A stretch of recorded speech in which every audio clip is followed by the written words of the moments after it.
Here we go. 3, 2, 1.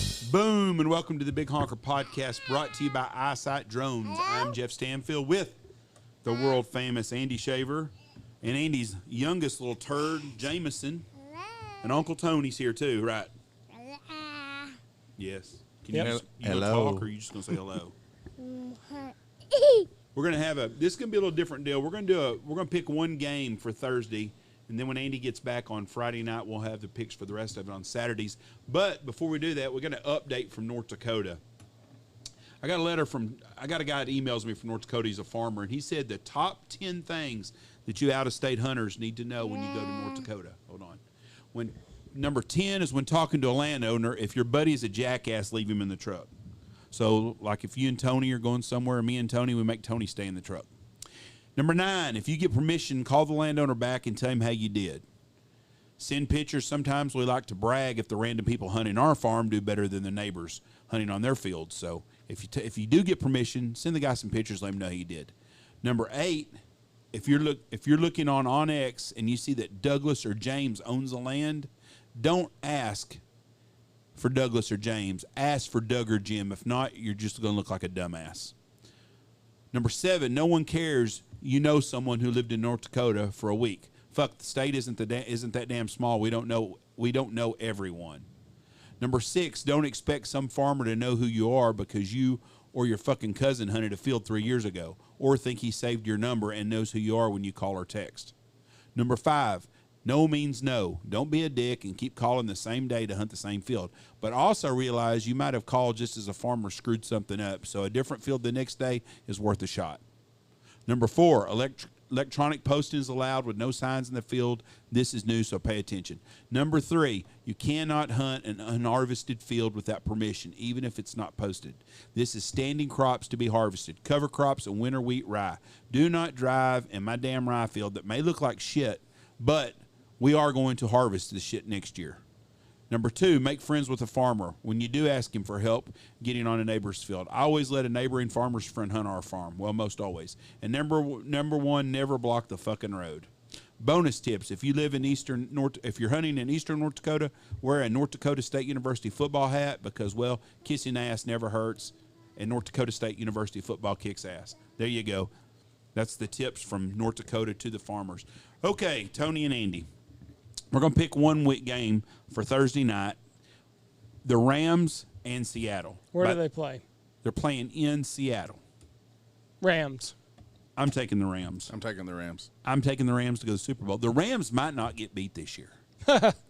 They're good. I bet they don't. I bet they end up 15-2 probably, if they don't get any injuries to Matthew Stafford. They've got a great defense and they got a good offense. You don't think so? Well, they're not your Super Bowl team. You didn't even pick them to win the division. You've got Arizona picked to win the division. So, well, Matthew needs to step up a little for my fantasy team. So he's having a good year. He needs more. I looked at some stats today. Did you know that Dak Prescott and Daniel Jones had the same amount of fantasy points this year? Yes. Dak Prescott and who? And Daniel Jones have the same amount of.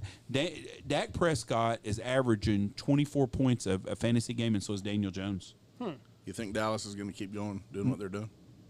What, winning every other game just about? Yeah. Well, they should have lost that one to San game Diego. was close, though. It's 2-1. They beat Philly. Philly's not very good, but I think Dallas ends the year at probably 9-8, 8-9, 8-8-1. What do you think, Andy? Probably so. They got the Titans to play still. They got Green Bay at Green Bay. That's going to be a tough one, just because of where you play. At Baltimore, which who knows, Baltimore can get their stuff together. So it ain't gonna be a cakewalk. No, I never said it was going to be a cakewalk, but I don't think they are solid on both sides of the ball. I didn't hear that. All right. Hello? They're solid on both sides of the ball, very solid, and I just don't see anybody really. I don't see them losing very many games if they don't get injured, because their defense can control so much. As much as I hate to say it, they looked really good. They have a good, damn good team. Which one? We're talking about the Rams. Who are you talking about? I'm talking about the Cowgirls. Oh, no, Cowboys not. Cowboys will probably win their division because their division's not very good, but I don't see them doing much. Cowboys had a good looking defense. Hey, don't mess with that. You know, they played really well against a good San Diego offense. Los Angeles. Or whoever they are. So, all right. You got anything else, Andy? Because this was going to be just a short little deal anyway. Short little deal. You got the tips, and then on Saturday we'll have, whenever I get back into the country, if I get to leave the country, we'll have Tony on. We'll do the rest of the week 5. Okay. Here, this was the stats on fantasy wide receivers. This is going to be fantasy for just a second. Cooper Kupp is, by gosh, outscoring. He's averaging 35 points a game. And then Tyler Lockett second, Mike Williams is third, and Devontae Adams is fourth.